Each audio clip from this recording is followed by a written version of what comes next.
Okay, here we go. Hit record, and we are recording. Here we go. I don't know if you know this, but did you ever watch Bear in the Big Blue House? Of course. Right, you know the blue mouse, Tutter? Yeah. Yeah, you notice that he's definitely from Brooklyn. You know the way he talks. Hiya, Bear! I'm on Channel 5 in the morning. You know what they say about being small? And I just always thought that if you slowed his voice down, it would be Taz. Survive if I let you! Imagine Taz did the voice in real life.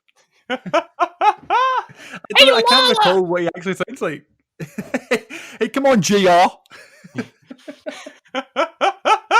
Hey, Bear, let's go choke out some otters down by the lake. Hey, Bear, today's adventure was a real rocket buster. It's going to be a rocket buster, Bear. Goose. Anyway. Goose. That's another one he would say. Goozle. I heard you've been looking for me, but you look for trouble. You're gonna see that your words are dangerous. Your talk is cheap. I'm standing here, still standing here. Don't question my heart. Still standing here. Don't question the fire that burns inside.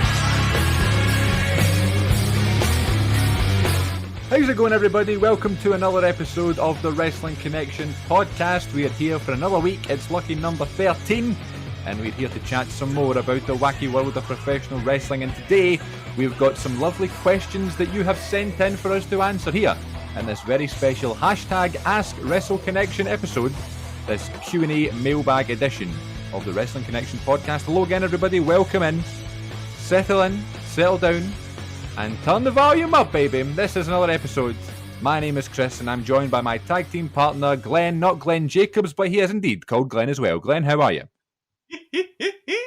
I am very well. Did you see in the news that Mayor Glenn Jacobs voted against a law making it mandatory to wear masks in light of the pandemic? And Wrestle Talk like the irony is unreal. Like Kane won't let you wear a mask. He's clearly had another fit of 2003 about him. I wonder if he did like in some sort of meeting where he revealed that was the verdict, if he took off a mask and his whole hair came off as well, like in Madison Square Garden. I'd love that. I love that he just maybe is worried that hosts of men will lose their hair if they put masks on, but then take them off when they get in.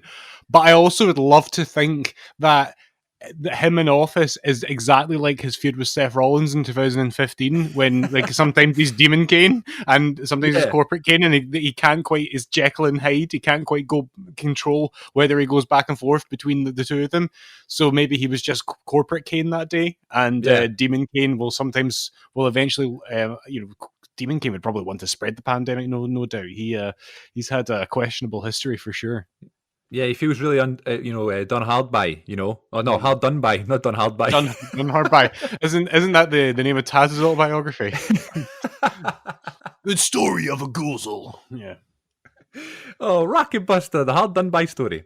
This is a very exciting episode for me because I've always wanted to do one of these Q&A things, and we've been very lucky that we've had some of the listeners out there send in some beautiful questions for us to read. The joy of this episode, though, is that Glenn doesn't know any of the questions. So I'm going to spring them on you, and I'm going to hope that you have a good answer prepared. Is that okay? Yeah, that's good. I am still curious, though. I do want to know if you've been watching anything of any interest this week before we get head first into questions. Is that all right? Of course, yes. What I've been watching this week, I have been pretty mellow this week in terms of watching wrestling. Because the football's back and stuff, I've been trying to catch up with a bunch of that, and then just some other shows here and there. But in terms of wrestling itself, I watched a couple more of the 2009 pay-per-views. Finished the Bash 2009 last night. I don't know if you remember that one. Oh yeah, when they dropped Great and American. That's right. Why? Well, I mean, they just wanted to call it the Bash. I don't know. But then NXT picked it up recently, so I guess that's not a bad thing. Yeah. But in terms of the Bash itself, I remember the hype behind this show being quite big because that was right at the point. That was the first time that I said, like, I don't like John Cena anymore, like in 2009. Because I remember it was in the summer holidays, and obviously I was still in school back in the day, and I wanted to stay up and watch this show live. And back then I had to ask permission to be able to stay up late and stuff. And I remember I was in an Italian restaurant, which is near my house, called La Vita. If anybody knows La Vita, it's one of my favourites. We're actually having it tonight for dinner. Forgot about that delivery. And Right. I Everyone's going was- round to Chris's for pizza. I can't wait. I'll see you then. Pen pasta, mia casa. And we were sitting in La Vita having dinner one night or whatever, and it was either the week before or maybe even the weekend of the bash.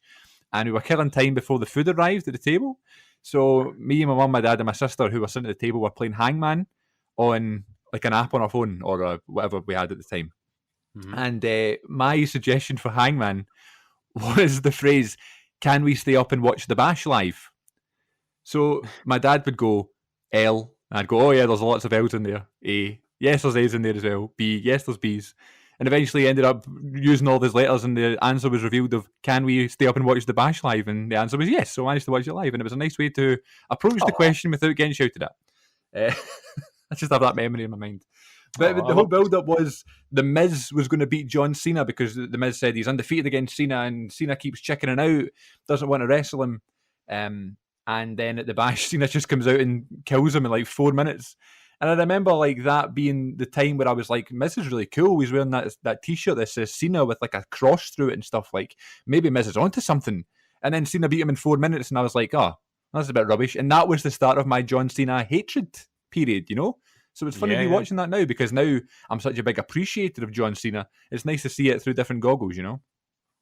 Yeah, it's nice coming back to these things. It's like reading an old book that you haven't read since you were a child, which I've been doing a fair bit of this summer.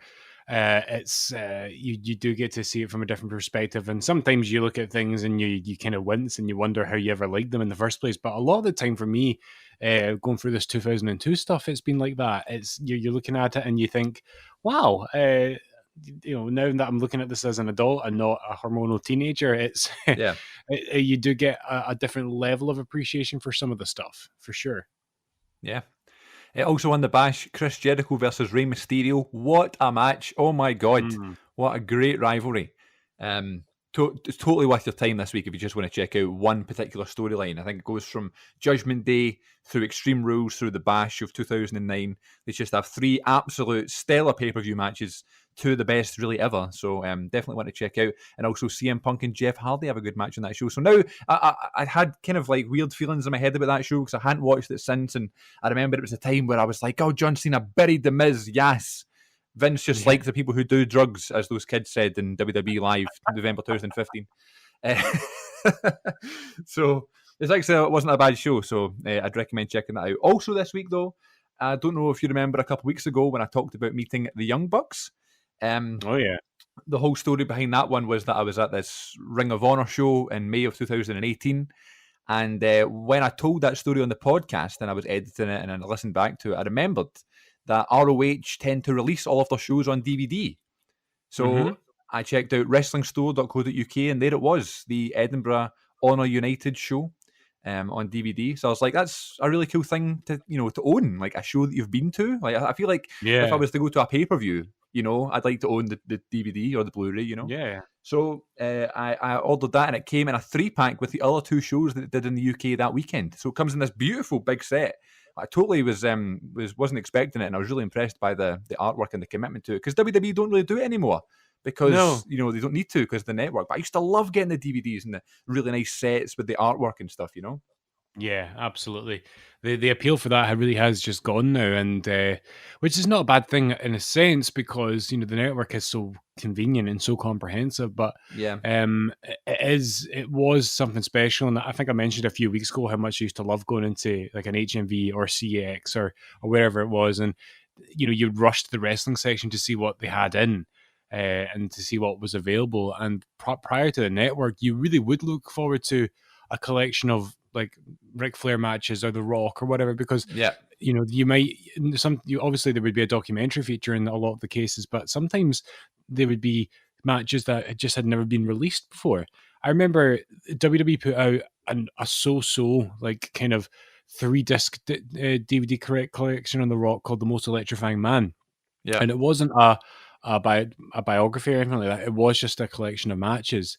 And I bought it, and mainly because it was just good to have some of those matches, like a digital copy of them.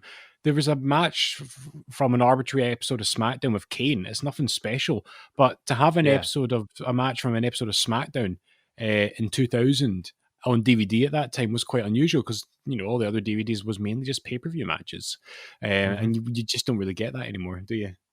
No, but listen, I've thought about a couple of times writing an email to AEW, because they've just not released anything, because they don't have a network, I would love to have those shows on DVD, especially the fact that they're just like recently new started, Yeah. So you could literally have a collection of them all if you wanted to. You could buy them as they come out, So I would love that. I'd love to have Double or Nothing and All Out from last year, where Jericho won the title for the first time and all that stuff, and even Revolution, which was a great show back in February.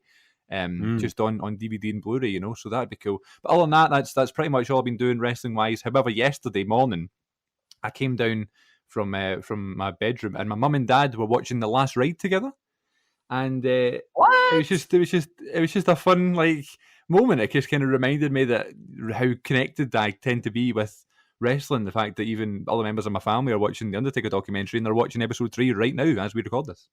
Fantastic. That's really good to know. Like I've met your mum. It's hard for me to imagine her sitting down and watching The Undertaker talking about his career. But, like we said a couple of weeks ago, I think it is one of those programs that could transcend the wrestling filter and can really be something which is quite mainstream. But look, obviously wrestling's your family, I'm thinking back to the story you told about the Hulk Still Rules shirt and your grandfather. So yeah. It is definitely a family thing for you, isn't it? Yeah, it's really nice.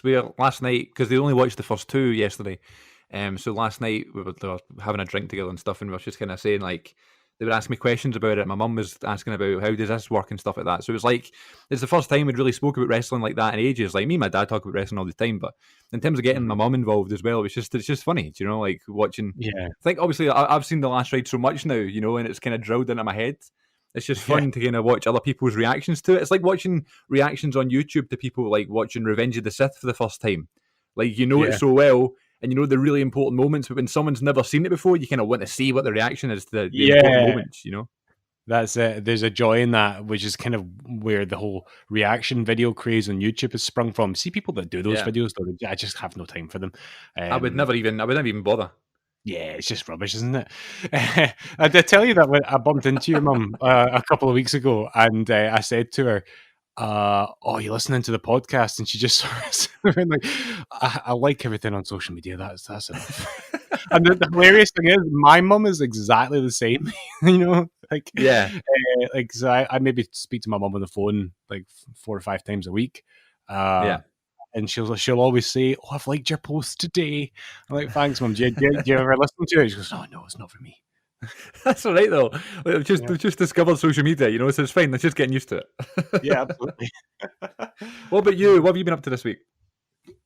Right. So my this has been my first kind of full week of holiday.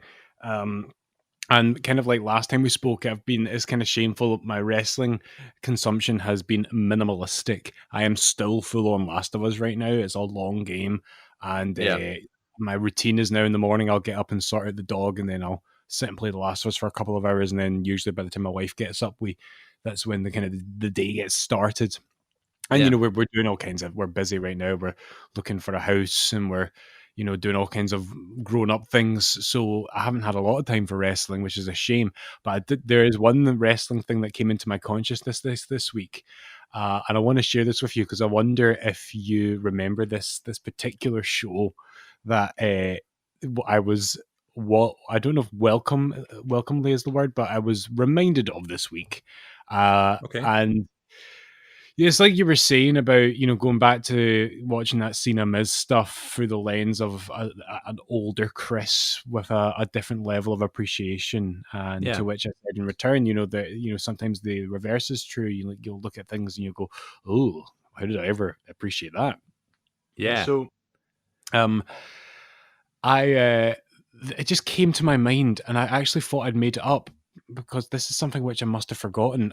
Were you familiar with something which WWE put out on their website in the noughties? Something which you can't get online anymore because it gets taken down all the time. of the WWE produced .com cartoon Mr. McMahon and his ass? No, Have you not heard of Mr. McMahon and his ass? I don't think so. No. Right, I'm gonna have to send you a screenshot from the cartoon. Okay, Right. don't Google it. Let me send it to you.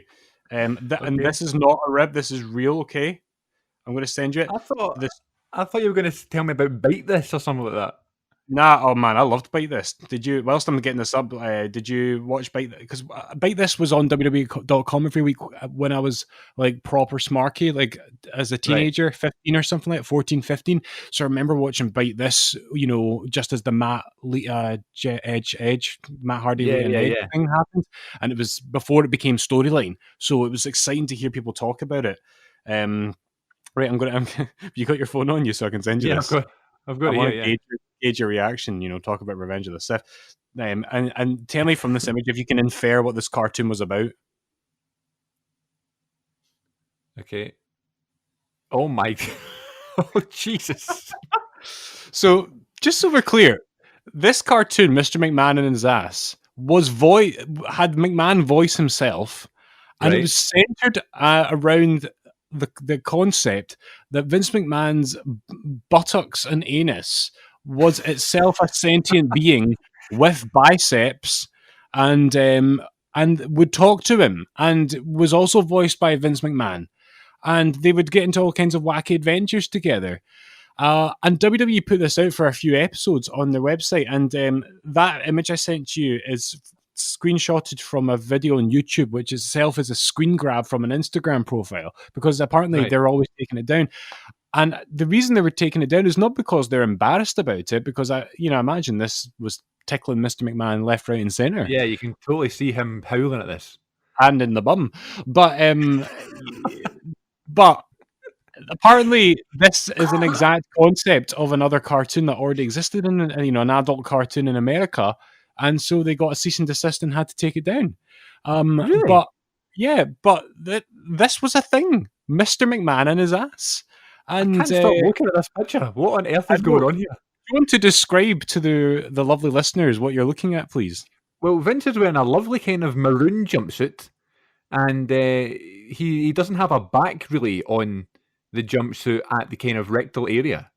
It's just kind of like a bare bum, and both cheeks are lifting up weights. Yeah, the cheeks themselves have arms. Yeah.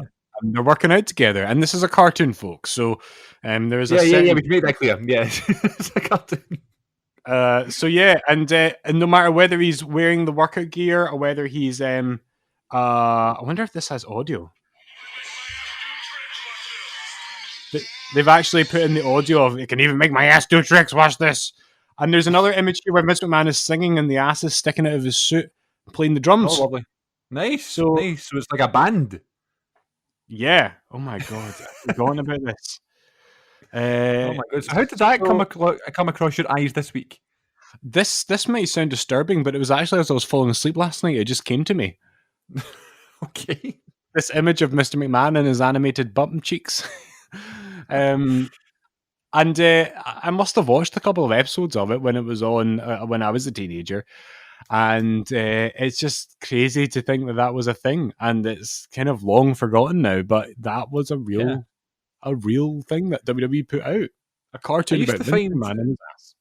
I used to find the cartoons from like the 80s, the Rock and Wrestling Connection thing with Hogan and Piper and that. I used to find that so fascinating because like how big wrestling was. And then they tried to kind of replicate it with Slam City a few years ago. Do you remember that? Oh, yeah, on the network. And just on Sky. It was on like Sky One, like on like 7 o'clock in the morning on like a Saturday. And it was just like Kane would be a chef and John Cena would like be a car manufacturer. And they'd all just have jobs and stuff, and it would just be this ridiculous. Like Santino sold pizzas, of course he did. CM Punk sold ice cream. CM Punk sold ice cream, and drank Pepsi probably. So it was just one of those another daft kind of cartoons. So I admire the effort. I know there was a network show called Storytime or Stories by or something like that, and it was like all animated as well. But other than that, I mean, I admire the idea of having an animated show because they seem to really want to do it. But I've Yeah. never heard of Mr. McMahon and his anus.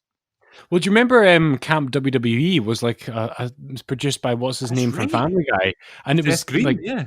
and it was like an adult cartoon. Like, Yeah, it wasn't very good at all. no, it really wasn't. But I think Vince McMahon voiced himself in that as well. He must love animation. That's a random quirk of Vince's. I don't know. And then when you combine that with his undying love of toilet humor and his own posterior, his rectum, his citipon, his derriere, then you've got a winning formula for good old Vinnie Mac. Yeah.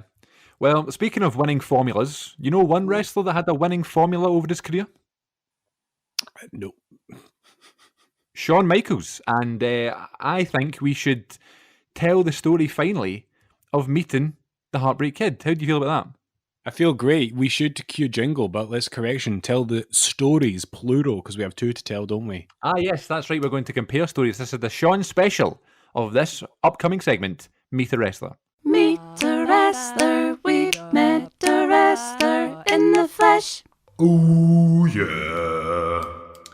Okay, let's so I've never heard this story on your part, right? And my story of meeting Shawn isn't particularly exciting or eventful. It's just a very simple meet and greet. You know, it just happens to be with Shawn Michaels, probably the best in-ring wrestler ever. But nothing really major happened. So I guess I'll tell mine first, and then we can go to yours. Is that right? Okay. Sounds good. So this was 2015, I think. 2015, June of 2015, and it was right before I really stumbled across Inside the Ropes. I don't know when they formed. I don't know when they did their first show, but I think the Bischoff one might have been my first Inside the Ropes show. I'm not sure, but it might have been. So this was before. So the only one I'd been in terms of like a spoken word show before the Shawn Michaels one was the Mick Foley stand-up show, and was JR did one on his own. And it was at the Hilton Hotel. It was like in this beautiful kind of lounge area of the Hilton Hotel when they just rented a room and JR did a show in there. It was really weird. Wow. I actually took a picture with a replica WWE title outside in the foyer of that thing. I was like 17, 16, 17. Nice. Which is funny. And this was my third one. And again, it was not, Inside the Ropes, but it became a kind of tradition that me and my dad would do. We'd go and see these spoken word shows together, and he kind of stopped coming when it was Inside the Ropes that we're doing it more frequently, So Shawn was coming over, and it was this big, excited thing. And my dad got himself a general admission ticket, but only one meet and greet. I'm not bothered about meeting Shawn or whatever, so you can just do the meet and greet. So I was like, okay, that's amazing, thank you. I think that was for Christmas one year. And Nice. so we got to the venue, and because I was meet and greet and he was general admission, we couldn't sit together. So I sat in like the second row, and he had to go all the way up into the it was like an upper level. It was kind of a weird venue actually. It was quite small, but like it kind of reminded me of like one of the small theatres that you would like perform in at drama school or a young theatre company. It was like not many where was seats.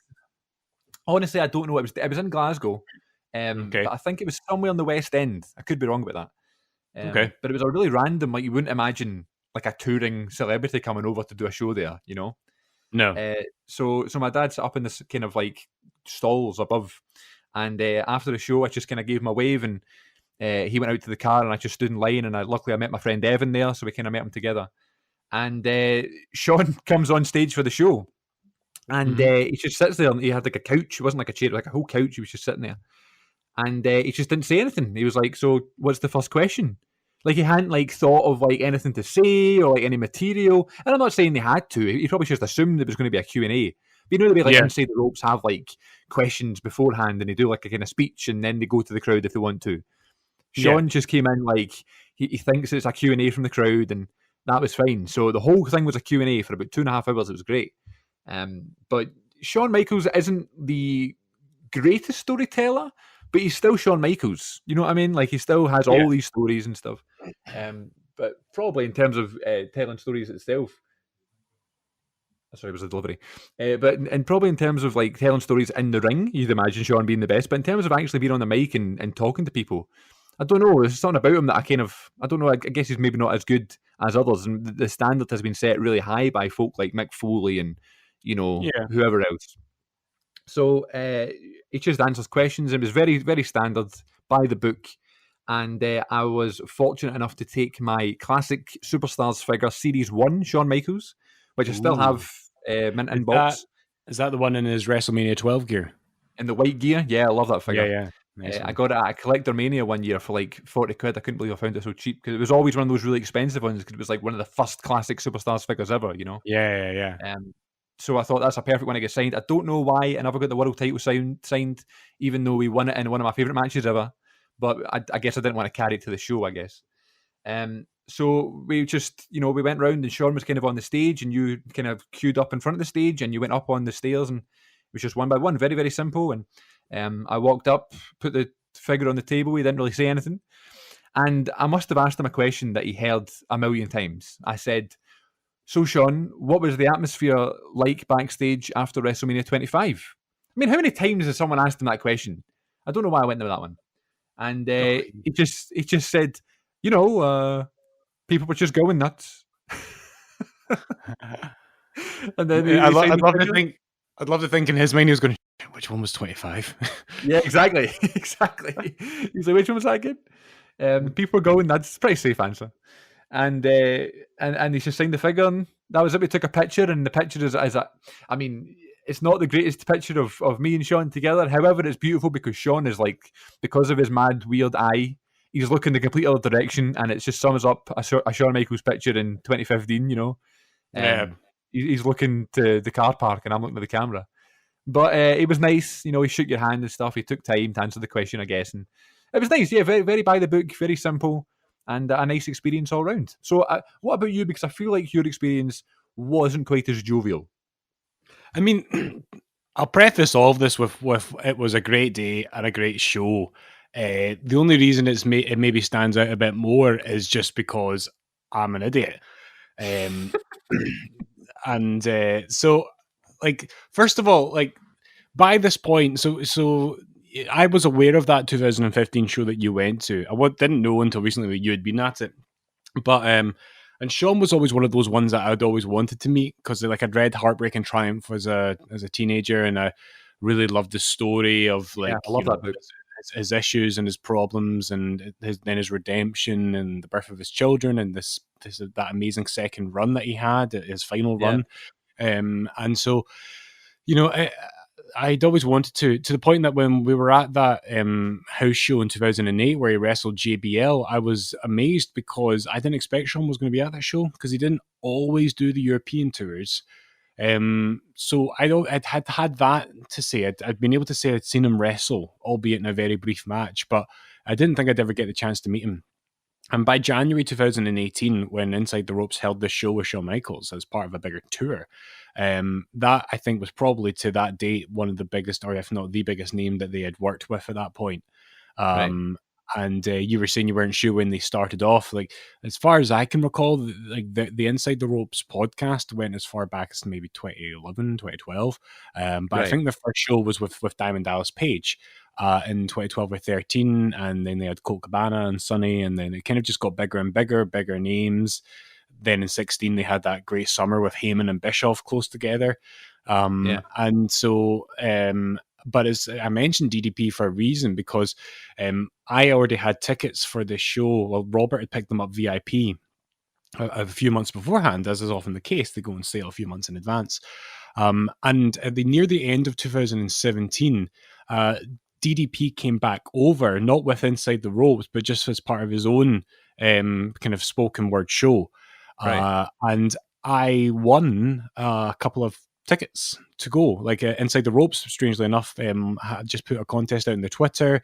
I entered it and I won, so you just had to give your name at the door. And the reason I bring this up for the Sean story is because at that show, at the bar, I bumped into Kenny McIntosh and I thanked him for the opportunity for like, because I won the contest. And I must have said something like, I'm coming to the Sean show and I'm really looking forward to it. And he said, oh yeah, we're looking into, we've been talking about hopefully maybe getting some pyro so he could do like the thing, where he like kind of leans and flexes his biceps and the fireworks go off. And as it happened, that never did happen.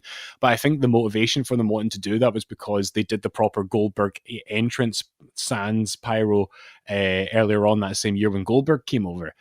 And so I kind of went into the show with great expectations that there might be a big pyro, which there wasn't, but it's beside the point.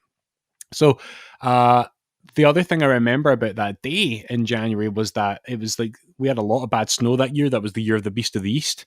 But this was 2018, yeah. yeah. But this was the first kind of spell of snow that we had, and it wasn't, stop the country kind of snow, but it was inconvenient kind of snow. And Robert and I had travelled into town to get to the meet and greet, and the snow hit, and it was freezing outside, and neither of us was wearing like enough layers, so we were both freezing cold.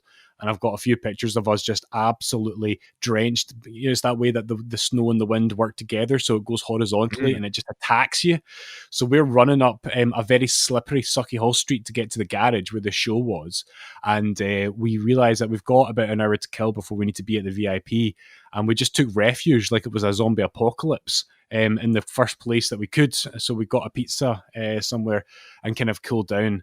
But the weather got so much worse that by the time we got out of that venue, having warmed up to get to the garage, we were freezing again, and we queued outside for quite a while. And eventually, I mean, bless them, there's only so much they can do, when you've got a lot of people queuing to meet Shawn Michaels. But they tried to let as many people squeeze in as possible to queue in the shelter. But the point behind all of this is that I was freezing cold, and we all were, and like my feet were soggy and wet. We were all pretty uncomfortable, and people are like, they've got their action figures under their coats, to protect it from the bad weather and stuff. And as is always the way, one thing I'll always say about Inside the Ropes is that, having been at other like Q&A things from other companies, they always run it best. It's so efficient, and you also don't feel rushed at the same time. It just is so professional and so easy. So like we start to queue up, and again you have that moment where you see them for the first time, and Sean's like sat on a wee stool in front of a green screen, and they're taking pictures and stuff like that. I buy an 8x10. And again, I have to stress, I am freezing cold at this point. But Sean must have been holding on to the San Antonio sun, because he was, sat there with a black tank top on. So his bronze tanned arms are on full display. He's still showing off the gun show. The guy's in incredible shape, wearing his cowboy hat. And he's just, he looks fantastic, especially for a chap his age. He's the picture of health, really. And this was just before he cut his hair. It was just before he cut his hair for, I think the first time we saw that was at Raw 25. And this was about 8 or 9 days before Raw 25, which is where we first saw the short-haired Michaels, as I now call him. And so we're queuing up, and Robert and I, when we go to these shows, he always likes to go first. And so Robert went first and met Sean, and he took a really cool picture with him, and got something signed, and it was awesome. And now I'm waiting to meet him, and the guy says, like, okay, off you go. You can go up to him now. And I'm there. My hands are still freezing, by the way. So I say hi. He signs my picture, and I can't believe this. This is still so embarrassing. And we kind of huddle in to take the picture, and I put my hand around his shoulder, but my hands are so cold it gives him a shock on his beautiful warm bronze shoulder. And he goes, oh, and then I jump, he jumps, and my shoulder knocks his hat off his head. No, his cowboy hat, yeah. No way! I had no idea. And like, so as if he's like, and by the way, I think there's a photograph of this that exists, which I've never seen, because the guy had already went to take it and we had to redo it. So then he makes this noise as if he's on a horse. He goes, whoa! And so he picks up his hat and he straightens out again. And meanwhile, Robert's just looking at me from across the room with utter despair on his face and disgust, then we huddle in again, and we do it properly, and I try and keep my flesh away from his so I don't destroy him with shock again.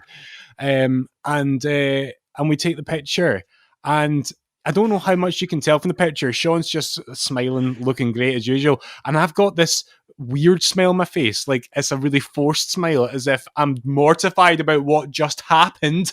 and I'm just trying to look normal. But instead, I look like my face is just being uncomfortably stretched into a smile. I'll put this up on the Instagram. But it was just one of those horrible things.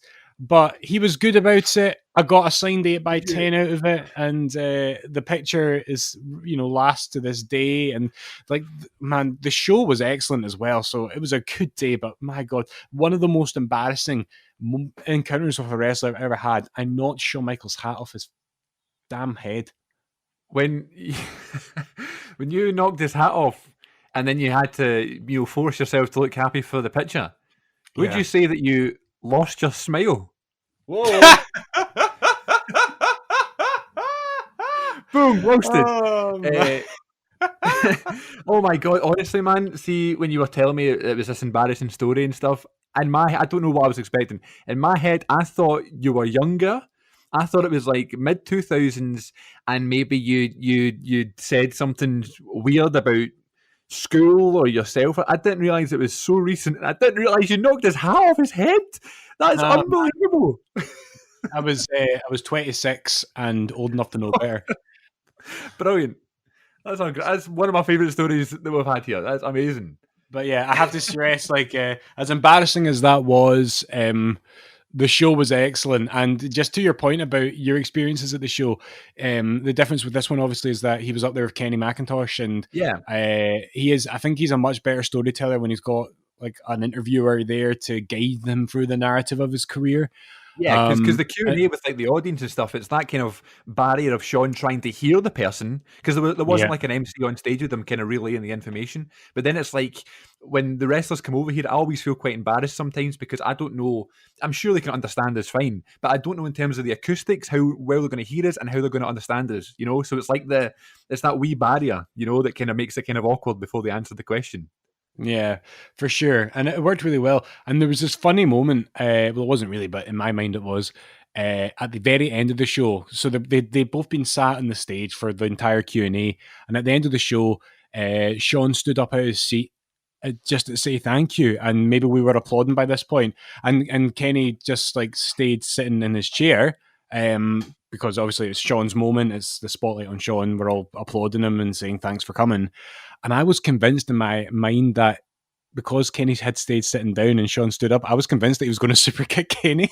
But that didn't happen. But I think that was a lost opportunity. That if everyone, not that I would relish the idea of somebody like Kenny McIntosh or anyone else that I admire being a super kick, but it still would have been hilarious. That would have been a good photo op moment, Absolutely. I'm sure Kenny would have loved that as well. Absolutely. So it was a great show. But folks, if you're going to meet Shawn Michaels or any other beautiful wrestler, if you're going to find yourself in a situation where flesh to flesh contact is inevitable, warm up your hands. Otherwise, just stay away and watch the hat. There we go. Keep an eye on HBK's hat.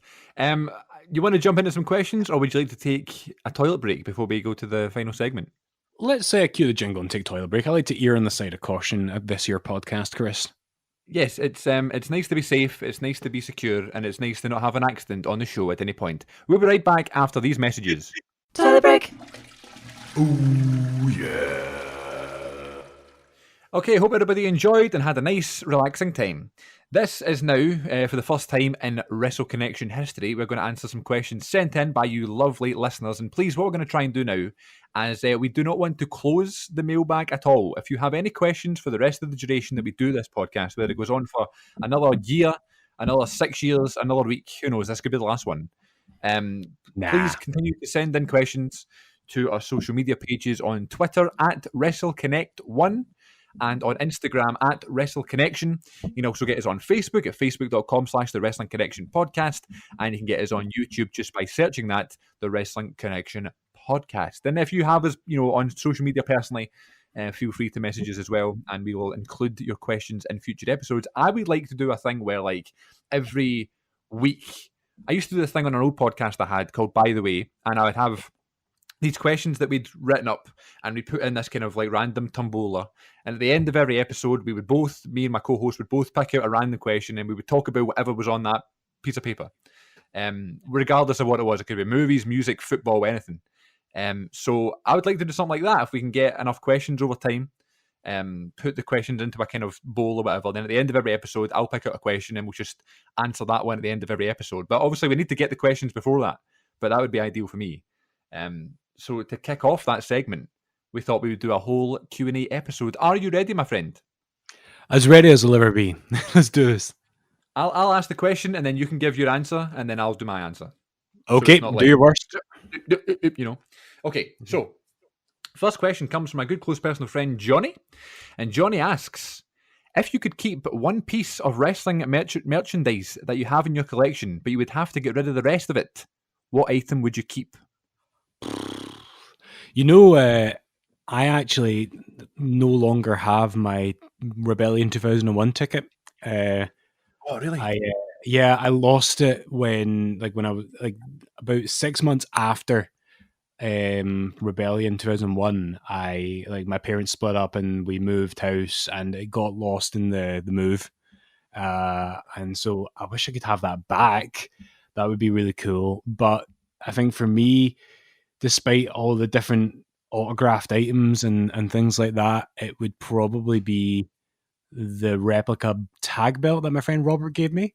Because even though that's not signed or anything, it's not even to do with the fact that it's worth a lot of money. It's more just the fact that it's sentimental. It's our version of friendship bracelets, and I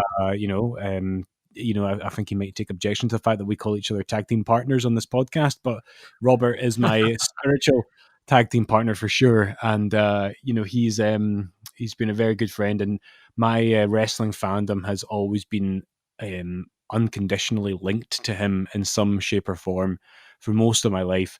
So yeah, that's a really good question, but I think I would gladly give up all of the signed items if I could just keep that, which is probably for the best, because as we established in this episode already, a lot of my signed items have embarrassing stories behind them. So, and there's more where that came from, trust me.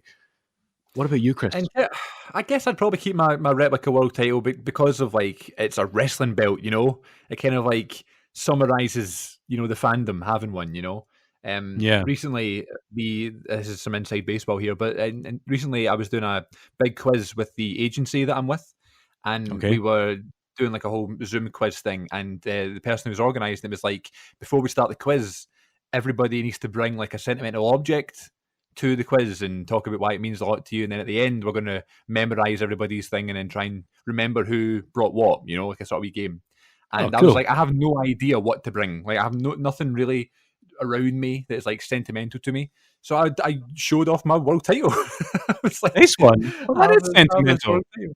It's factored into a couple of good stories you've told already on the podcast. Yeah. I mean, I'm thinking of the whole Jeff Hardy thing. It was just, that's right. Sorry. When you met all those guys at the TNA show, Jeff Hardy was the only one who signed the belt and you were chancing your arm. Yeah. Because I was just thinking, why didn't you get Flair to sign the belt? But I realized you would have been breaking the rules too much if you did that. Well, I asked Flair and he just ignored me. But I asked Jeff and Jeff said yeah. So that was cool. Good guy, Jeff. So probably that. But I have things like the WrestleMania 17 VHS that I bought when I was 4. I've still got that. That's a real sentimental piece for me. I don't have a VHS player anymore, but it's just nice to have the video, Yeah. And I've got, that classic Series 1 Shawn Michaels signed and that kind of ringside exclusive Kane signed in his beautiful gold signature. But, that's just autographs that I've, attained over time. But those, like that WrestleMania 17 video and that replica belt and those sort of things, they're the ones that mean the most, So probably that. But good question, Johnny. Thank you for writing in. Thanks, Johnny. Next question is from David. And David says, we hear you speak about your favourite wrestlers all the time, like Chris Jericho, Britt Baker, and Taz. Who are some other performers that you love, but you never really talk about on the pod? Good question. Do you want to go first? Okay. By the way, I've not really thought about any answers here. I've just jotted them down, so I'm also going in kind of blind here. Off the top of my head, I don't know. I like Sami Zayn would probably be one that jumps off the page to me. I'm a big Sami Zayn fan. I love Tegan Nox in NXT. I don't know if that's an obscure one. I think Tegan Nox is awesome. Io Shirai would be another one. Asuka, big Asuka fan. Yeah. But yeah, and in terms of I find when you're liking wrestlers, you know, you can skip a lot of things in wrestling these days. You can just kind of skip to the next video, or you can fast forward or whatever. You don't even need to watch it anymore because of the accessibility of so much. But I feel like if I'm making an effort to watch a certain performer, that's when you know you're a big fan. You know, so I'm Yeah, always watching. I'm always watching them, and you know, in AEW wise, I like Cody Rhodes a lot. Always watch Cody's matches. Kenny Omega, obviously, but I guess we talk about Kenny quite a bit. Um, but yeah, just kind of those ones I like. I guess Tegan Knox would be at the top of my list, and Io Shirai, Asuka, those kind of wrestlers. What about you? Any obscure favourites? I mean, I've mentioned Bailey a few times, but I've not really ever told that story, and I don't think I will until I talk about meeting her. For a meeting wrestler, but that's one that always seems to raise eyebrows. I think, like as we spoke about when we talked about the Bischoff show a couple of weeks ago. You know, big Bailey fan, and I still am, and I know she's not always had a lot of praise on the main roster, but I think she's proven with this stuff with Sasha right now that she's worth every bit of credit that she gets. You know, so that's someone that I really enjoy. In terms of people that I don't talk about much, one name I'll throw in, which it feels like depending on the time of year or the hour of the day, will either give you praise or criticism from the smarky internet fans. And I'm talking about Seth Rollins, Yeah, because like it just seems like fans will only like him if he's a heel. We talk about yeah, Reigns and Cena in this way about how they got all this smarky criticism. And I just think there's so much hypocrisy amongst how he's commented on.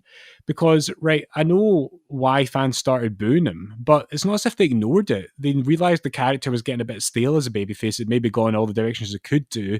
And maybe the Hell in a Cell match with Bray was the kind of the icing on the cake for that. But it's not as if they haven't done anything about it. He's now a really good heel, and I like the stuff with Rey yeah, Mysterio. I like this Messiah character. It really makes me think of the Straight Edge Society with the kind of like yeah.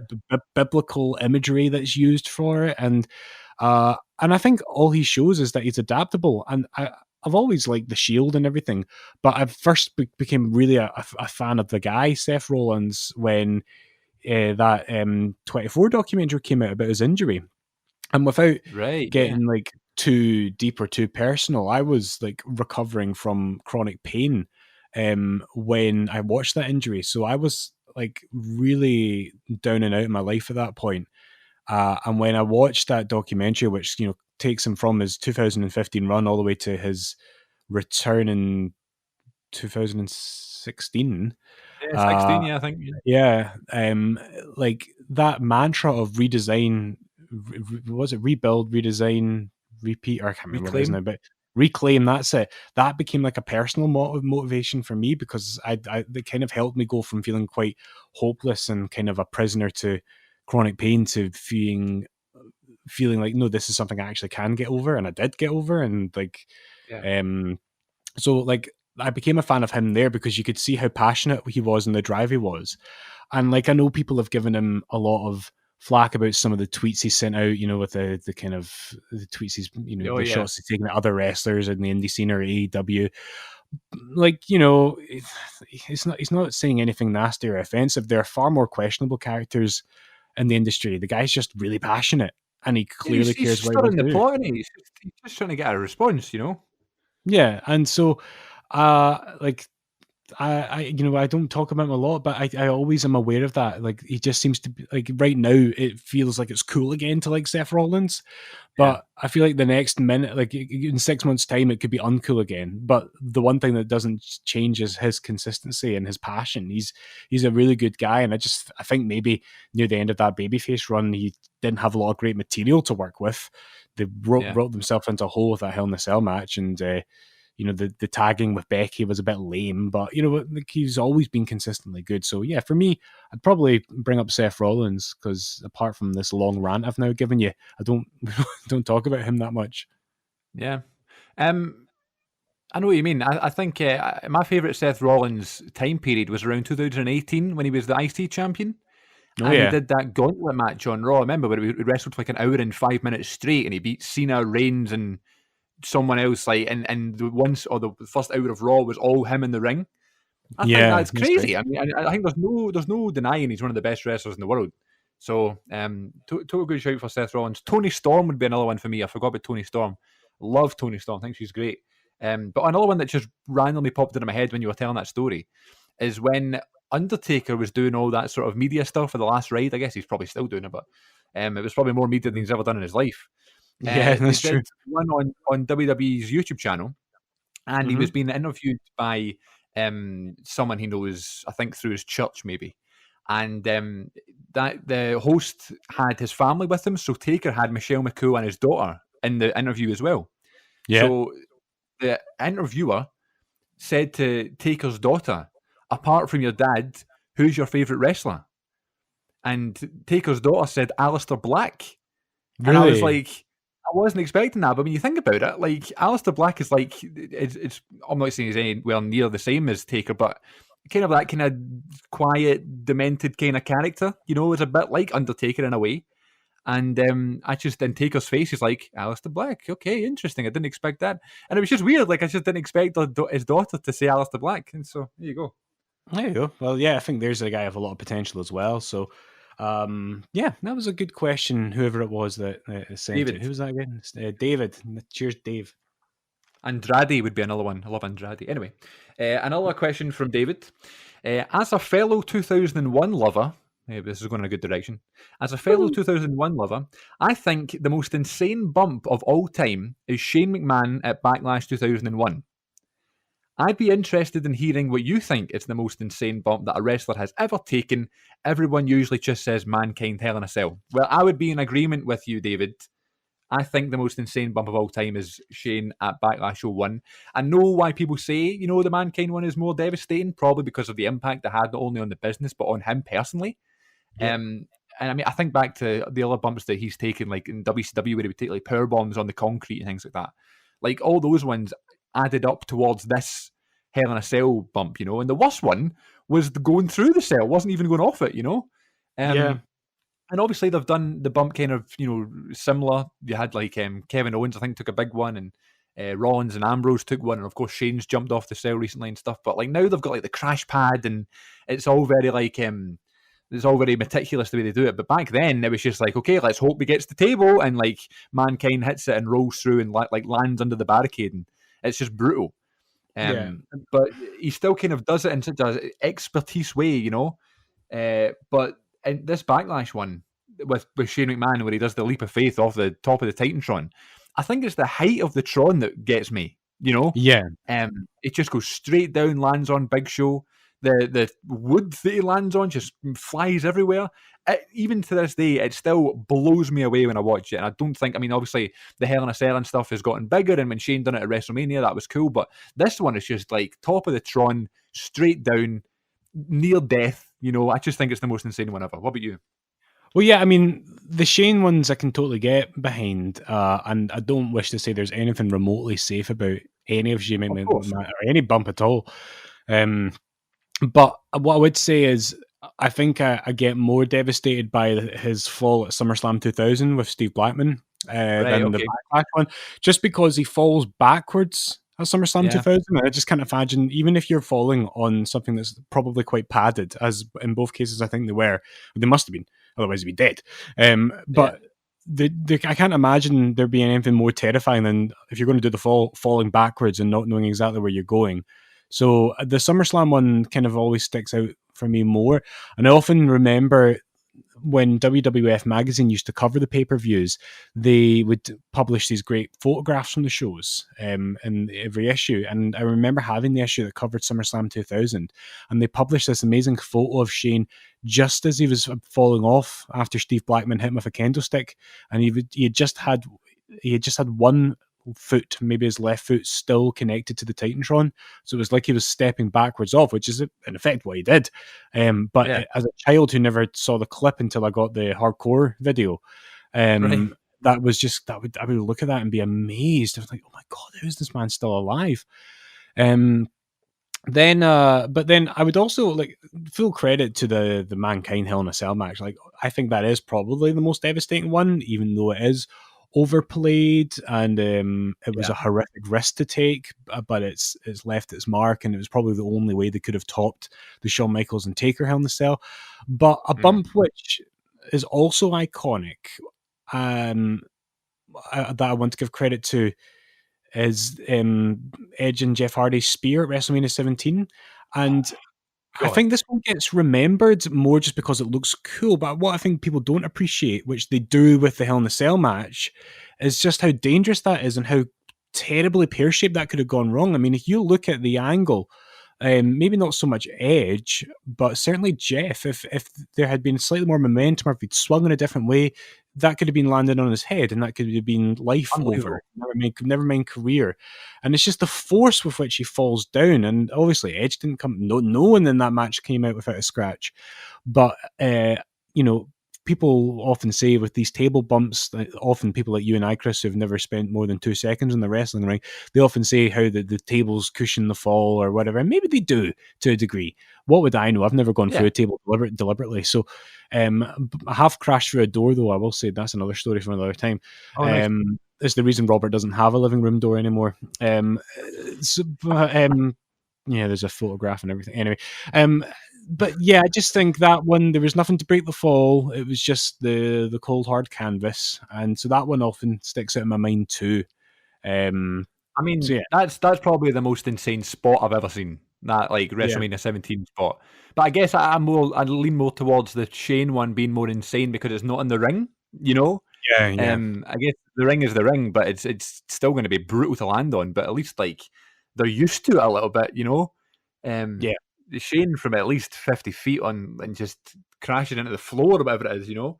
But yeah, I mean, there's an argument for all of them. They're all insane. We don't, you know, we can't relate to any of that because we've never taken anything anywhere remotely to that. So big props to the Micker, Jeff, and Shane O'Mac for those ones. But yeah, a couple of non-wrestling questions for you. Carl says, "What is your favourite beer to drink?" This is one catered more to you. I don't really drink beer. Carl, we need to go past the walkers so I can get to my family. Carl. Jeez, what happened to Lenny from The Simpsons? Oh my god. Right. Right. Beer. I like IPAs a lot. Yeah, I like an IPA. The Scottish brewery Brewdog do lots of cool beers. And they do some good IPAs. I think my favorite right now is the Elvis Juice one. So expensive in there. It is, but it's good, Chris. And when you become a snob like your pal Glenn, you'll appreciate it more. You know, listen, when I was a student at university, I was there drinking the 50p pints, the swill, and loved it. But now that I'm getting old, I'm settling into perhaps more craftier kind of beers, but I still love like I still love Tennent's. Like, you know, if I go for a drink with my brother, a Tennent's on a sunny day, I know that that's a divisive one, but I love it. But yeah, like I like the craft beers, and I didn't realize how successful Brewdog was. They've got like, you know, breweries and bars all over the world. Like, I think my friend was in Tokyo pre-pandemic, and or was it Tokyo? It was somewhere around that neck of the woods, and he saw like a Brewdog there, like a legit Brewdog. So it's I like that one a lot. But yeah, that's pretty much it. Can't have too many though. I'm a big lightweight. Yeah, me too. Crazy lightweight. Next question comes from Paul. Why is your new podcast pish? Never as good as By the Way. Thanks, Paul. From Charlie, we have Paul. Sorry, before we get to Charlie, Paul, it's probably because of my co-host. I noticed that, you know, it was a shame when By the Way ended. I enjoyed that. Thank you for that, Paul. Thanks for listening. Probably never did. Charlie says, what are some other activities you enjoy doing / watching that isn't wrestling? Well, this summer, like I'm an English teacher, so I love to read. But if I'm honest, this might sound like a great sin for an English teacher to say, but when you're teaching and you're against the grind all the time, you kind of lose time to read for pleasure, and it's so good for you to like read a bit for leisure, like at bedtime or whatever. So I like that a lot, and I've been trying to get back into creative writing, which is something that, again, personally, I've not done for a long time. Yet I teach creative writing, so it seems a bit hypocritical for me not to do it. So I've been kind of dabbling with that a little bit. But honestly, like apart from that, the older I get, the more I relish just a nice quiet life. I love really simple pleasures. Like a day with me and my wife taking a walk with the dog is like for me the pinnacle of happiness, and I don't feel like I need anything more. I don't need a winning lottery ticket or anything like that, as much as I'll still play the Yeah. lottery sometimes. Like that's my kind of hobbies really there. That and gaming, The Last of Us 2. Yes, please. Question to you, like an expert reader, right? So something I've tried to make more of a point in doing in lockdown is try to read some more, because it's something that I don't do enough. And I read Under the Black Hat and Fool and stuff like that, and I've started reading the Harry Potter books. And Yeah. I've seen the films, but I've never read the books. So I finished the first book a couple of days ago, and I started Chamber of Secrets yesterday. And I'm really enjoying getting that chance to just kind of escape and finally read this iconic story. So Yep. to you, as an English teacher, I would like you to tell me a few reasons why reading is so good for you, and why it's good the fact that I'm doing this, because sometimes I kind of struggle with that motivation to kind of pick up the book and just go for it.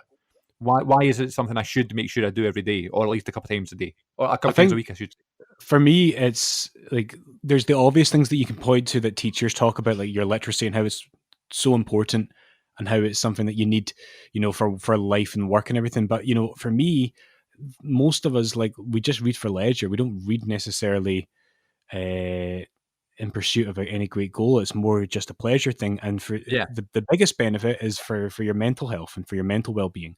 And I it's think an escape, especially isn't it? It's an escape. yeah, absolutely. And in this day and age, like gaming does the same thing for me. Like a story like The Last of Us is a great escape. But there's something I think so wonderful about having just pages in your hand and immersing yourself in a story. And, we spend so much time in front of our screens nowadays, and I'm a culprit of that as much as anyone. Um, there's something so simple about holding a story in your hand that won't run out of battery.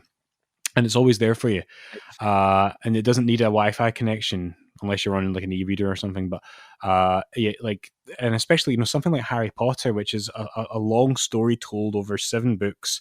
Which, if you've already seen the films, you will really, as it sounds like you are, you'll enjoy seeing the story is fleshed out even more than it is in the films, and you'll Yeah, appreciate as the books go on how much more is there. There's a few things already in the first couple of books that are not in the films or that are given more time and attention and totally. care in the books. And I'm loving But that. I'm loving that, like getting that kind of like exclusive look. yeah, and you've already got like a visual frame of mind for having seen the film. So, but you'll really start to appreciate it in the Prisoner of Azkaban, because you will get to elements of the Prisoner of Azkaban where you think, and don't get me wrong, Azkaban is my favorite of the films, Me but too. Me too. yeah, it's just the him as a director. I think the franchise should have held on to him for more films. I think, but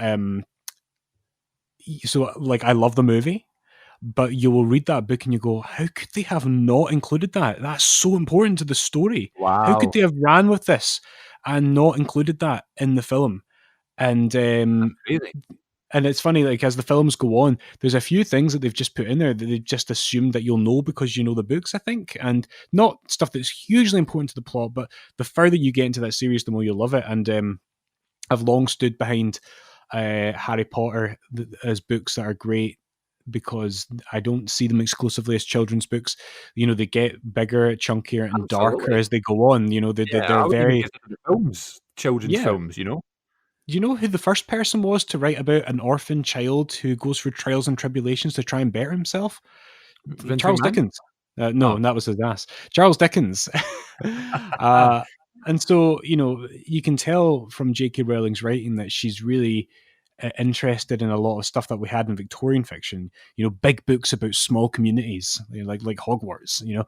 So I could rant about this, and we've probably lost all the listeners now. You probably all switched off. But yeah, Well, reading's important. It's good for your mental health. The studies have shown this. Even just reading for a wee bit every night is really, really good for your brain. And God knows we need that in these difficult times. And totally. it's been a huge comfort to me to get back into reading books during lockdown. And I think it's done my mental health wonders. And I think it does that for lots of people who read regularly. Yeah. Well, you'd be happy to know that I'm thoroughly enjoying the experience, so I can keep you updated on my progress with that as we go. In terms of and other activities and stuff that I do outside of just watching wrestling and stuff like that, I'm a big sports guy. I like watching different sports. I'm a big football fan, basketball fan, that sort of thing. American football, can't wait to get that back, but I guess we don't even know if it's going to happen. I'm assuming it will, but that was in doubt. But other than that, doing the podcast is a nice escape for me. I like doing this in my spare time, and I guess it is about wrestling, but I also have the good bit about movie podcasts. So that's another nice escape that I have, and I like video editing, and I do lots of vlogs and that sort of thing. So I always edit the videos, and I have my YouTube channel that I do in my spare time that I really thought would be a lot more. What am I looking for here? I thought I would be a lot more motivated to do that in lockdown because I was doing so little. And I thought, okay, so a couple of times a week I try to film. I do it on a Tuesday or a Friday, and I try to film a few videos in a row and upload them over a few days to try and release at least something every day. Just to keep revenue up and keep consistency up and that sort of thing. I like to do something every day. But actually, it's making me feel, as if it's becoming a chore and it's becoming something that I feel like I need to do. And I don't want to do that. I want to have something that I enjoy doing or openly enjoy doing. And I found myself over the past couple of weeks, doing those things that I enjoy more than filming. Like I'll go a walk, for example, or I'll read some Harry Potter or do some editing.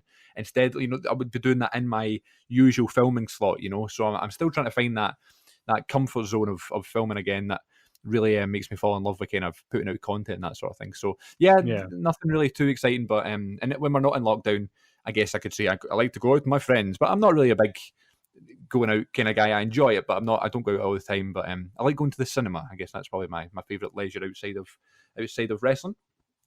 A couple more here. Where I've lost the page here. Yes, what was the last book that you read and the last movie that you watched? And that's from James. Last book I read in full was Harry Potter and the Philosopher's Stone. I'm currently reading Chamber of Secrets. And the last movie I watched Jackie Brown last night. Quentin Tarantino film from 1997 starring Pam Grier, Sam Jackson, Michael Keaton, Bridget Fonda, Robert De Niro, and Robert Forrester. Just off the top of my head there, that's quite impressive.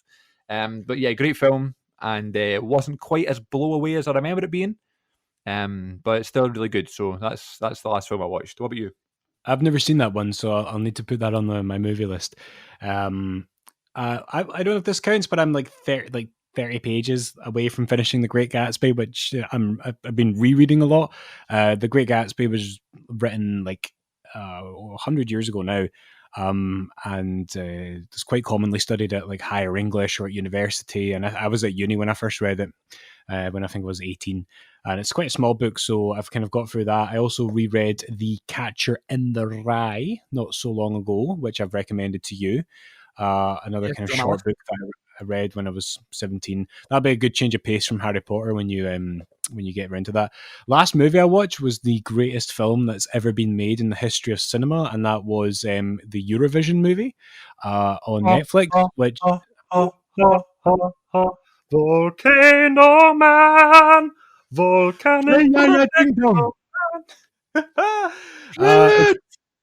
The great, it's such a great movie. The only thing that worries me now is it's going to be much harder for us to go see WWE at the Hydro because they've moved it to Edinburgh. I know. I liked having it right at my doorstep. Oh, listen, that film is so good. I loved it. It was so much better than I thought it was going to be. I thought it was going to be this daft Eurovision-like film, and it's Will Ferrell. He's got a history of daft films. But I mean, it was exactly that. But but it had the pure like nice journey to it, and it was full of heart and a community-based film, and just think of what that will do for countries like Iceland and that sort of thing, just to see that kind of hope on screen. And every time that there's Scotland of some form in a film, like Avengers, when they just randomly show up in Edinburgh. Yeah, like it's just a random moment where you go, oh my god, no way, and then like they show the Hydro, and they have the scene Will Ferrell and Rachel McAdams, who is amazing by the way. They have this argument in the foyer of the Hydro, and I was like, oh my god. It was awesome, and I'll never be able to go to the Hydro now without thinking about Will Ferrell kicking bins and the wee guy going, I'm in here. But my without spoiling anything for anyone who wants to like go and enjoy that film, as you should, please, it's just like I need to make it clear that the highlight of that film for me was, I'll just say, the bit near the end with the fairy.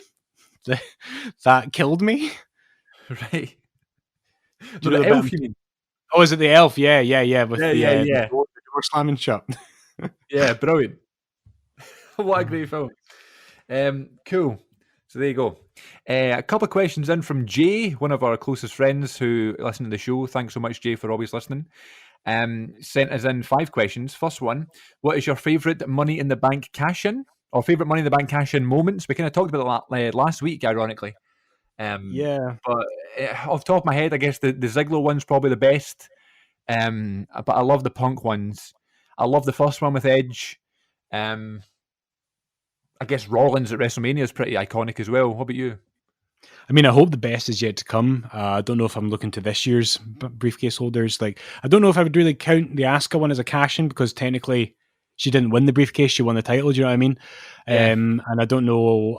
For me, the jury's out with Otis. I don't really know how much I like the character. I don't know, Yeah. but we'll see. The jury's out. I'm not going to make a judgment about it. Exactly. Me But too. I mean, for the reasons I kind of spelled out last week or the week before, I can't remember if it was last week or whenever it was. But Yeah, last week. the Punk one, the first CM Punk one in 2008, because it was a great moment. It was cool. I genuinely didn't think he would ever win a world title in WWE, not including the ECW title, you know. And because I was like in the States in a hotel room on my own whilst everyone was giving it Viva Las Vegas, literally outside, that was pretty cool. And it was lovely for me to kind of revisit that memory, which just came to me on the spot when you started talking about what you were thankful for last week. So yeah, definitely for me, the Punk one. I'd like to see more memorable cash-ins come from the women's division in the years to come.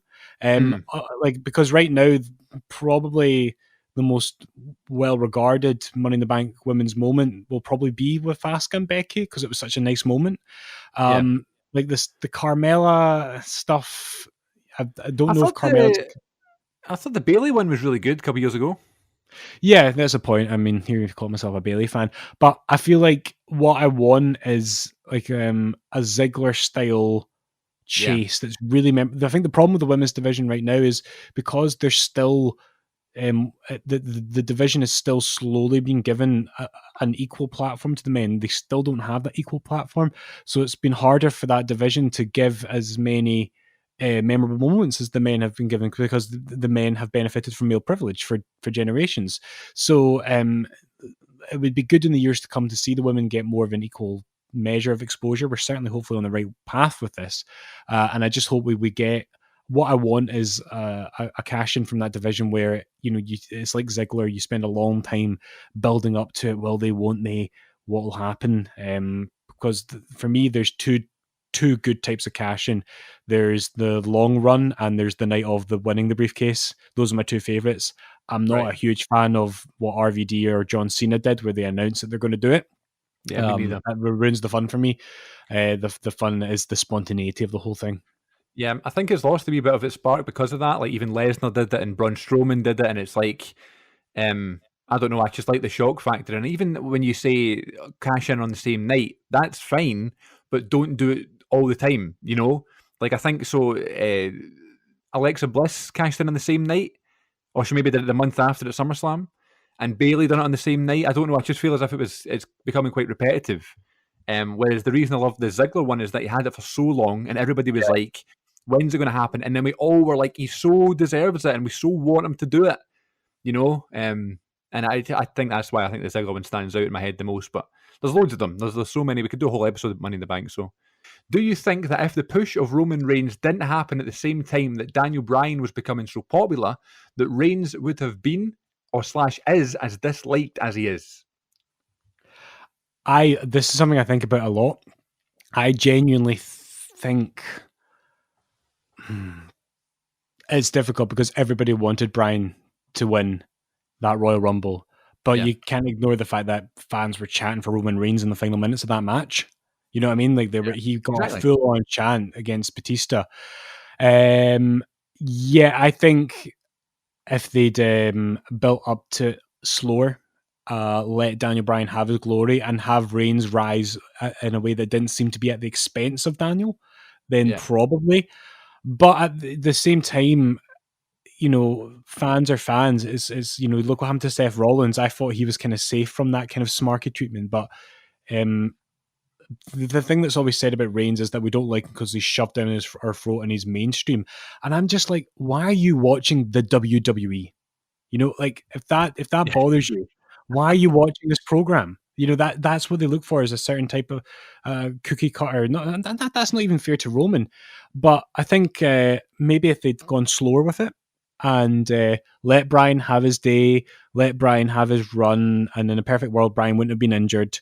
Yeah. And then Brian could have then gone on to do the heel thing that he did, where he had like the eco-friendly gimmick, which I thought was awesome. Oh, amazing. They should have done that so much longer than they did.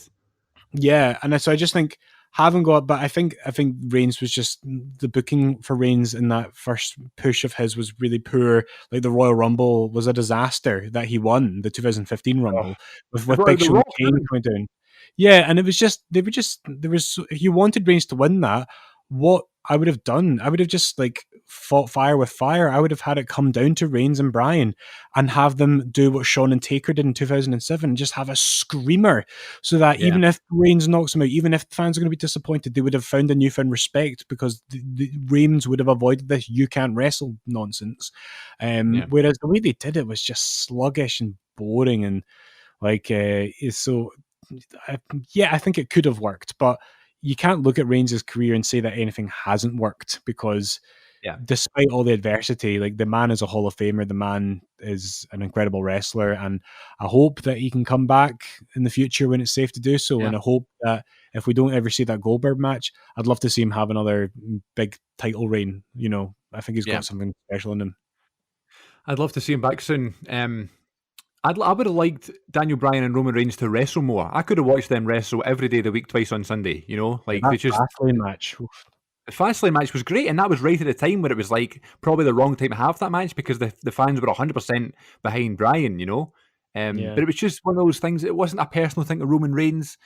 Like, we wanted Bryan, but we got more Roman. You know, that's the only reason that people kind of fell away from him, because, like, as you say, that momentum. You know, in the Shield, even in the Shield, we all were like, we love Ambrose and we love Rollins, but we get the WWE will love Reigns, so yes, that's fine. You know, as long as we can have Ambrose and Rollins, you know, we would have went with it, but it was just poor timing, as you said. So yeah, good question. What angles / storylines have you been genuinely disappointed weren't bigger or more successful? The Nexus angle always stands out for me. Good question. I can't think of anything off the top of my head. Maybe the Daniel Bryan eco-friendly thing. He probably would have had this massive title reign if the Kofi thing didn't take off, you know.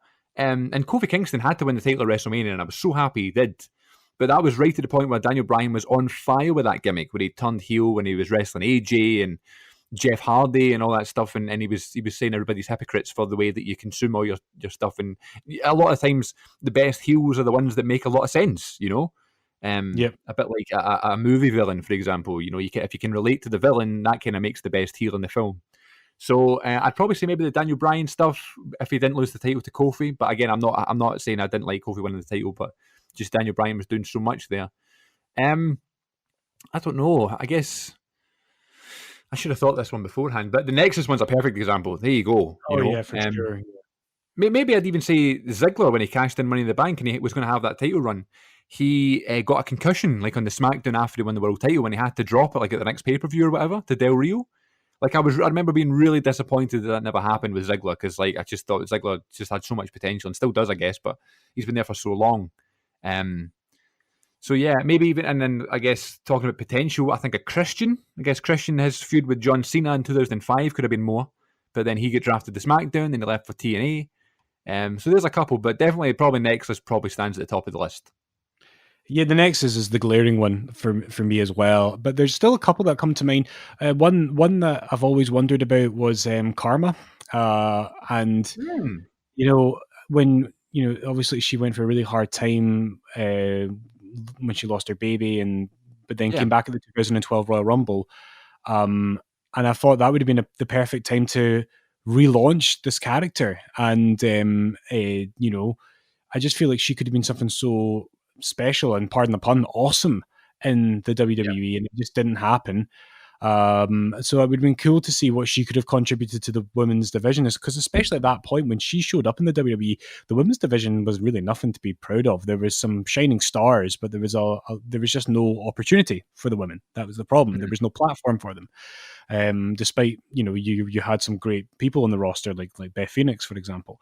So that would have been cool to see where that would have gone. And it just felt like the whole Bella's bullying angle with Karma needed a payoff, which it never did get. So that would have been cool. But you mentioned Brian and Kofi. Like, for me, one of the most disappointing things in wrestling recently that never worked out was Kofi's title run. Like, I just feel like he wins the belt in this amazing moment, and the build-up was so good, and the rest of it just seemed quite flat. That's not to say that he didn't have good matches, but it just kind of felt a bit like Punk's title reign, where he was never really the main event because whatever Cena was doing wasn't the main event. And or when Benoit had the world title, he had the same thing. It was still Triple H who was the big top guy. And so I just felt like it suffered from that. You got the impression that they still didn't believe he could be a big star, and if they don't have the backing of the creative minds behind the scenes, then how is the casual fan supposed to accept him as a world champion?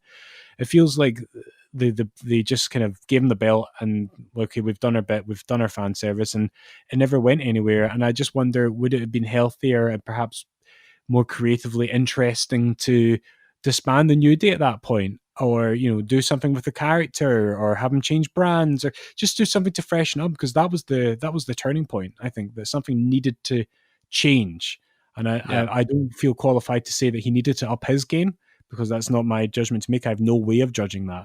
But the presentation for me as a viewer was just a bit of that's a shame. That I wanted Kofi to come out of that as a bona fide main eventer, and he isn't.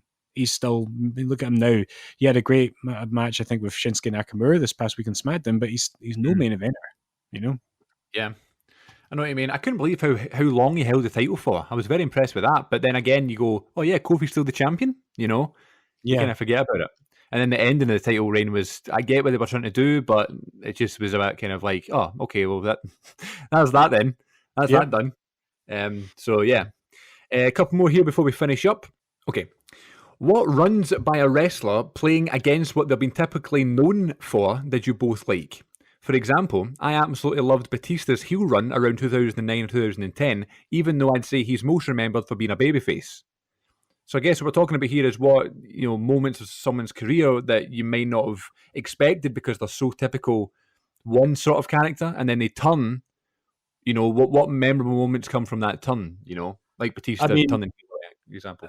I mean, for me, I've got two things that come to mind. I think one that you'll probably agree with is Austin's heel turn in 2001, which it's the way that that's talked about now. Even Austin himself says that he regrets it and he wishes he'd never done it.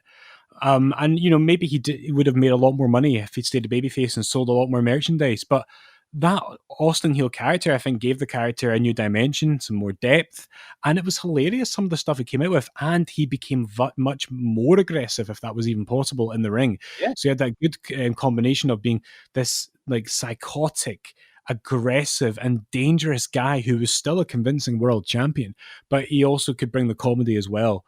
And be despicable and be somebody that you pitied at times with the way he would suck up to Vince McMahon. So there was a lot. I think that was him as a character is most interesting, really, as a heel. And I suppose the other one that I'm thinking of is kind of cheating because it's in reverse. But I think of John Cena's early heel run as the Dr. Thugonomics. Right. He's most known as being squeaky clean John Cena. But the Dr. Thugonomics, the earlier incarnation of Cena is not something that people really talk about now in terms of summarizing his career, I guess, but it's a lot of memorable stuff came out of it. That's what put him on the map. But I mean, primarily for me, it's the Austin heel turn. Good shout. I immediately thought of Eddie Guerrero and his heel turn in 2005. He's probably, I don't know if he's most known as a heel or most known as a face, but because of the untimely death and stuff like that, you think about Eddie Guerrero and you smile, So you imagine he'd probably be well known as a good guy, but I guess he probably spent more time in his career as a heel. But I guess when you think of Eddie, you think of a nice guy. But his heel turn in 2005 with Rey Mysterio, I thought his matches were incredible and his promo stuff was really, really good and really underrated. It's just a shame the storyline was a bit daft and we don't talk about it enough. But No, yeah. there's one. Another one would be The Rock in 2003. When he did the Hollywood gimmick, at WrestleMania 19, just amazing stuff, so good. Yeah. But everyone Right. you think of The Rock, and he's the most popular ever, one of the most popular ever, For sure. Um, Yeah, that's a good shout. or even Undertaker when he was Big Evil, when he turned heel on GR in late 2001. American Yeah. Badass, but heel American Badass, but he was wrestling Ric Flair and RVD and the Hardys and things like that. I think that's a really good one. I've just thought on that vein, Lita, when she went heel with Edge, because she'd been such a red hot babyface and she'd been like loved, and that whole Edge Matt Hardy stuff, they really made that into a real opportunity for her to get a bit more, an extra dimension to her character, and she fit into that role really well, I think. She did, and I thought she was a great heel, great promo, and someone who could still back up the promo with the matches. She had really good matches at the time, and she would do those spots where it would make you hate her, but you'd go, "Oh, that was pretty cool," Yeah. I guess another one would be Daniel Bryan. The eco-friendly thing we talked about earlier on. You think of Daniel Bryan, you think of Yes. Yeah. The so popular guy of this, this generation, and then when he turned heel on AJ in late 2018, he was doing some of the best work of his career. So there you go. I would have said Randy Orton, but he's probably best known as a heel, and he's probably doing his best work as a heel as well. But for sure. good question. And last question, probably my favourite one that we've been asked here. We'll finish on this one. You have both spoke about all the live shows you've been to, but what's the best actual wrestling match in terms of quality that you've seen live? Good question. That's good. I don't know if I can say anything from Rebellion 2001, really. I mean, Jericho and Angle had a good match that night. And Fighting Christian Steel Cage, I guess. I don't know. It's actually a bit boring if you watch it now. I know that's got sentimental attachment to you. I thinking, there, in terms of being live and really caught up in a match, a lot of the times where I've been really drawn into a match live has been like at ICW shows. Yep. And so there's probably a handful of those. I remember the Grado and Chris Renfrew's match at the Square Goal. Oh, that was great. Oh, I forgot about that one. That was a really emotional, that was a good story match. You know what I mean? It had great pacing, a great psychology to it. And there's been some like technical, amazing matches I've seen as well, and more than I could care to remember, to be honest. In terms of the WWE, like Finn Balor and Sami Zayn had a great match at that NXT show at the Hydro. Yeah, that's what I was thinking. And then, that show that you and I went to, and we were both at, but I don't think we went together, which had like Cena and Rusev and also Orton and Rollins. The Cena. Oh, I tell you what, one that's definitely a contender for me. And the same day I met you, and we met Daniel Bryan and Kane, that night I was in the second row for the show, and Dolph Ziggler and John Cena went for like 20 minutes, and they had an absolute scorcher. Like, it was amazing. So yeah, there's been a few, but it's probably one I really need to think about. But yeah, a lot of the time it's been like kind of indie shows that I've seen, like matches that have really got me. And that's probably because you just feel a bit closer to it, and it's a bit more intimate. More immersed in it, yeah. The first one I thought of was Finn versus Sammy from NXT Glasgow in December of 2015. But also I remember the Revival wrestled American Alpha on that show, and they had a great one. In terms of my favourite match I've seen live, I know it's probably a cop-out because it's ICW and it's local, but it's got to be Drew versus Grado. Yeah, that was brilliant. Fear and Loathing, it was at the SECC in 2015. Yep. And it was like right at the peak ICW. It was like this big revolutionary thing where an indie promotion in the UK, first time in however many years, had sold out their tickets 2 weeks in advance. And it was just this buzz about the show. It was unbelievable. And we all knew Grado was going to win the world title. And we were all just waiting for it. And it was Grado versus Drew McIntyre or Drew Galloway at the time. And they just had this match where it was like, I couldn't even tell you a spot in the match other than the finish. But like just the buzz of the crowd, we've kind of talked about it before, but the buzz in the arena and everybody just kind of chanting and just dying for Grado to win. And when it finally happened, that pop, oh my God, I still get chills thinking about it. So that'd probably be it. But I've not been to like a pay-per-view or like a big show where there's been this great match, that I've been sitting there going, that was great, other than one of the ICW ones, as you said, the Renfrew and Grado one was really good as well. That's when I remember like physically being like, that was some good stuff, like the way they did that for ICW anyway, you know. So hopefully somewhere down the line, if I can get it to a pay-per-view, or if AEW come over or something, we can see a classic match. But Yeah. I'd probably go with that. But there we go. There's just a few of the questions that were sent in. Thank you very much to everybody who sent those in. Thank you for your prompt answers, my friend. They were very good. But also there was one other one that I just forgot about. I wanted to run by you. And one of the people said that, would you ever be interested in doing a pay-per-view watch-along on the podcast? I would love that. I don't know about you, but I think one of the early ideas that we had was that we'd watch Rebellion 01 on the show and we'd kind of talk about it all the way through. You know, I don't know how you feel about that now. Yeah, for sure. I'd need to figure out the technology around it, but I'd love to do it. I really would. It maybe be one that would be easier to do when we finally get to be in the same room together. You know what I mean? Yeah. Totally. But yeah, I'd love to do that. It'd be a good platform to kind of tell you more long form stories and memories from that night. We can do like our usual episode stuff. We can do the segments and stuff and just have it on in the background. And then when like a particular moment happens, you could be like, oh, this is when this happened or whatever, you know? So it doesn't need to be Rebellion. It could be like WrestleMania 17 or whatever, but just like an idea that I've always kind of liked is doing one of those watch along things. So maybe we'll keep that in mind and we'll do that somewhere down the line. But I hope everybody enjoyed listening to the Q&A, listening to our questions and our answers. So please, if you have any more, please send them into our social medias at WrestleConnect1 on Twitter and at WrestleConnection on Instagram. You can get us on there and we will start to answer some more questions in the forthcoming episodes here on the Wrestling Connection. Any last words for our listeners, my friend? No. Okay. Until next time. Until next time, folks, thanks very much for listening. Take care of yourselves and each other, and remember to stay safe out there in this wacky world, in this dangerous world, and come back and enjoy the Wrestling Connection.